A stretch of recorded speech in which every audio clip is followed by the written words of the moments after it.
Tunaleta maachio na fungamana na jitihada inayoendelea, na tunasema miongoni mwetu mtakuta siku zote jamaa yetu na mahali pa amani, na tunawatakia baraka bila idadi na vitu vyote vizuri bila mwisho.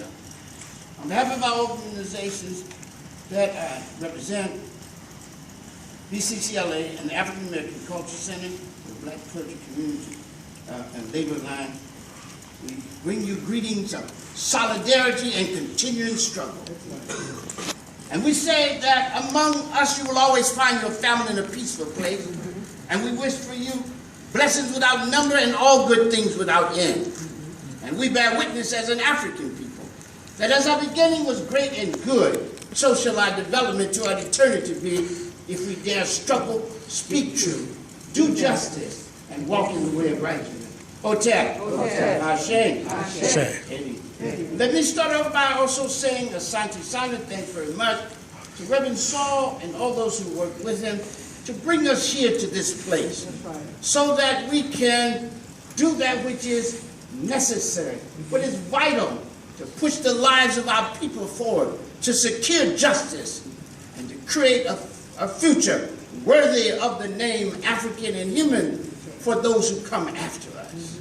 And it is very important also for us to pay homage to Dr. James Lawson, way opener, open the way.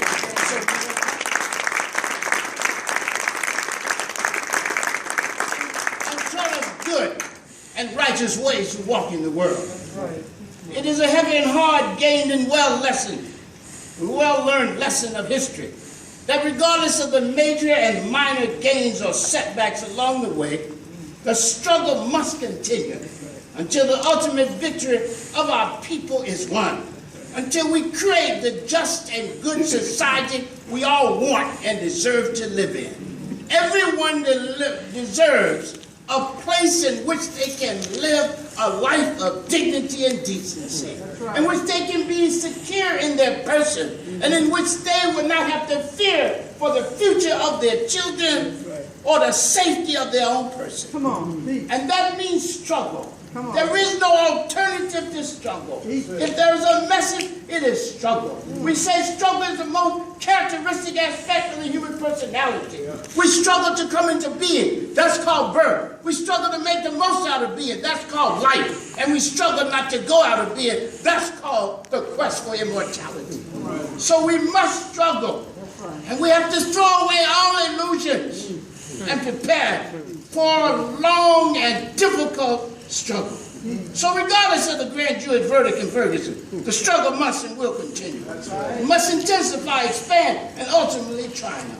But we must at all times be aware of the reality we face, the difficulties involved, the work to be done, the sacrifices to be made, and the struggle to be waged. And we must do this without unrealistic optimism or paralyzing pessimism.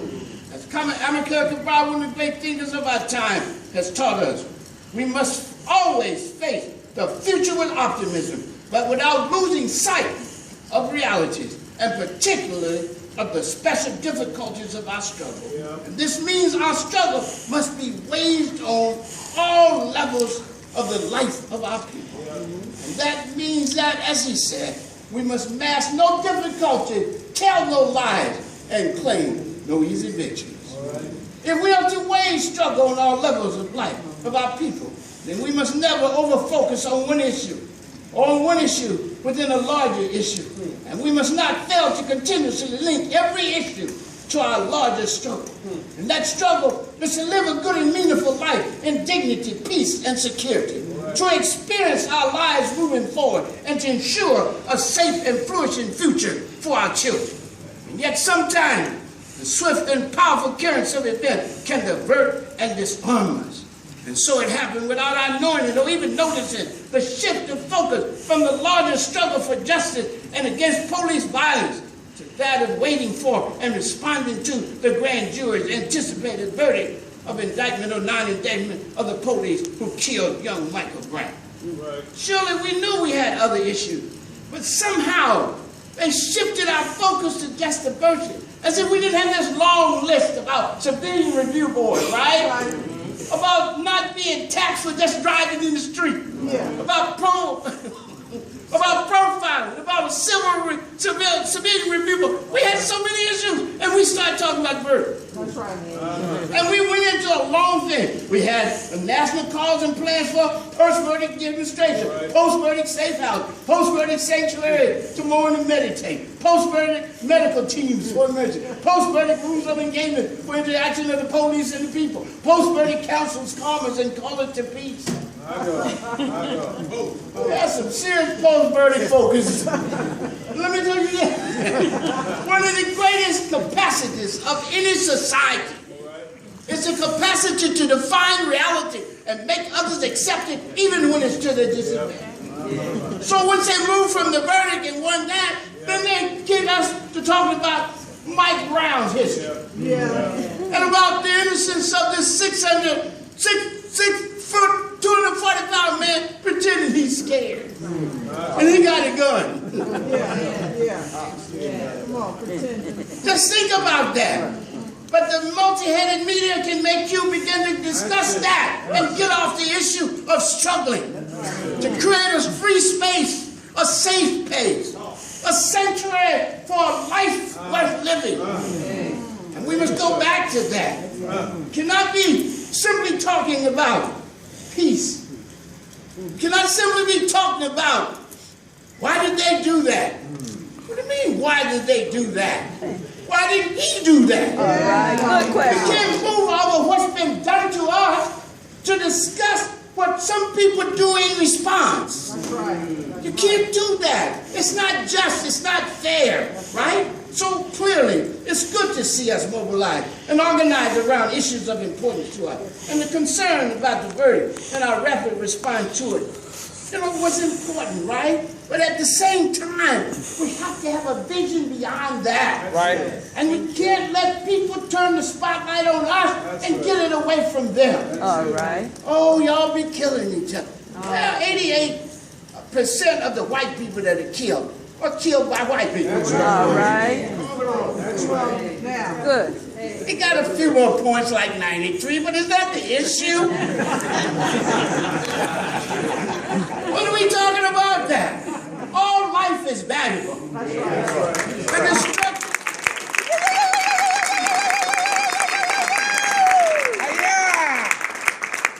The destruction of one life is a human tragedy. Yes, it is. But they have a pattern of destruction of young black people's lives and black people and other people of color without justification. That's real. That's a great tragedy. Yes, it is. And we must resist that. We're the ones who stood up first and said to the world as African people as early as 2140 BCE, I got proof that humans are in the image of God, that they came from his very person, that they are bearers of dignity. And that dignity has three characteristics. It is first transcendent beyond all social biological attributes. Second is equal in all. And third, it is inalienable. Nobody can take it away from you. This is the book of Ketia in the sacred text of the Hosea. And so we come to defend that. We come to defend the life of black people, but at the same time, the life of the human person. We believe that each people and person, never forget, it's not just a person. Don't let us talk American to our own detriment. Remember this? We have to talk about persons and people. I appear as an African. I don't even know else how to be a human, except by being happy. And so we argue that the first criteria for a truly just and multicultural society is that we have mutual respect for each people and culture as a unique and equally valid and valuable way of being human in the world.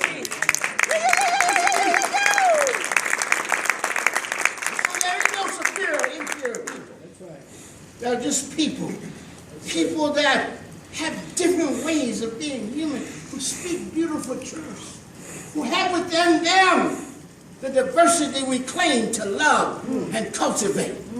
And we must defend that. Yes, we must. I say to you, make sure that the oppressor not be our teacher. The oppressor cannot be our teacher. That's it. We must speak our own special truth and make our own unique contribution to the forward flow of human history and to how this society is reconceived and reconstructed. And everybody in their right mind know this society must be reconceived and reconstructed so that we have justice.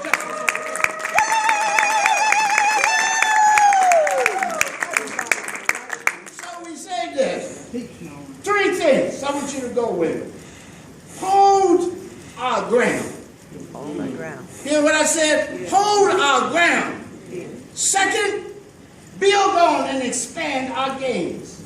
And third, push the lines of battle and the lives of our people ever forward. First, hold our ground.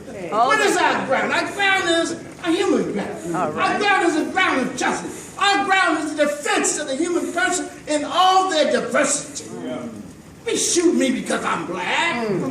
That's a psychological disorder. We need training here. We need restraint here. Right? To just see somebody, bam, come over here. Hey, man, I don't even know you. Real.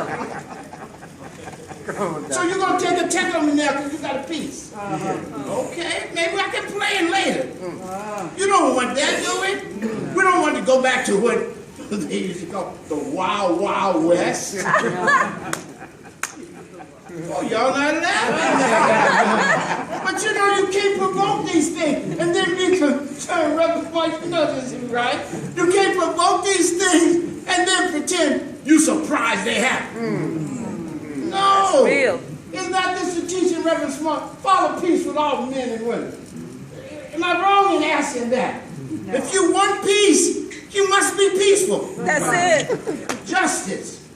Justice is what we want. But there is no peace that people are calling for without justice. There is no peace without justice, no respect without reciprocity, and no healing or hope for reconciliation in the midst of continuing oppression. Let me ask me about reconciliation. You still oppressing me? All right. Hey, lighten up, comrade. Got no logic is that? It's one of the teachings about our ancestors in the sacred Usia. It says, we are to bear witness to truth and set the scales of justice in their proper place among those who have no voice. And the dead have no voice. So the voice we give them. And the poor and the artificially silenced don't have any voice except the one we give them. So we cannot ever let our oppressor be our teacher or quiet us or silence us or divert our attention from justice. That's it. We don't. Hey, you think we are unfamiliar with peace? Are we the people that don't want peace? Did we first disturb the peace? Did we shoot first? We have to talk like that. That's it. Otherwise we get thrown off. What does my ancestors say? What did they say in the sacred text? They said, exceedingly good is the practice of peace, and there is no blame for peace for those who practice it. Exceedingly good is the practice of peace. And there's no blame for those who practice it. We are also to remember the teaching that the true balancing of the land lies in doing justice. What is that true balancing? It is harmony and peace and mutual respect.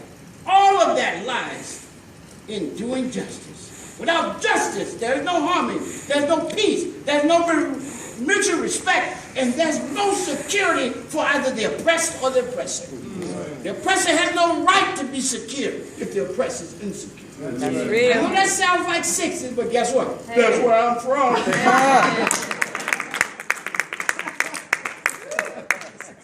Listen what the text says also. Doing justice is breath to the nose. Okay. Is that a beautiful teaching or not? Yes, doing justice is breath to the nose. It is what? Life-giving, life-affirming, life-preserving, and life-enhancing. If we have justice, we live. We're not shot down. If we have justice, we have jobs that give us a life of dignity and decency. We have a life we can live and pass on some basic wealth to our children so that they can live good lives. Do you understand? But we have to have justice everywhere. And so I say to you, in closing, build also on our gains. Don't let them deny the gains. When the last time you've seen young people, middle ages, elders, in the snow and rain and sleet, regardless of the weather, going for 3 months without stopping, reaffirming our original position as a social and moral vanguard in this country. That was how we knew ourselves before they taught us to dance without music. That is what we thought of ourselves. That is what King was about. Malcolm, Fannie Lou Hamer, Ella Baker, Joseph Lowry, all of Dr. Lawson. We all had that idea that we had a special message for this country and the world. And the world responded to that.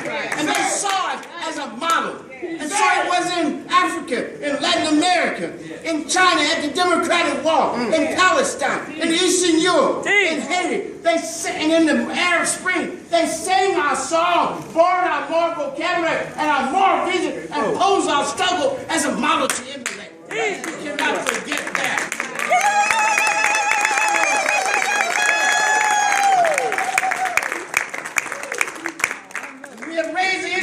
Of police violence and the need for justice to an international issue.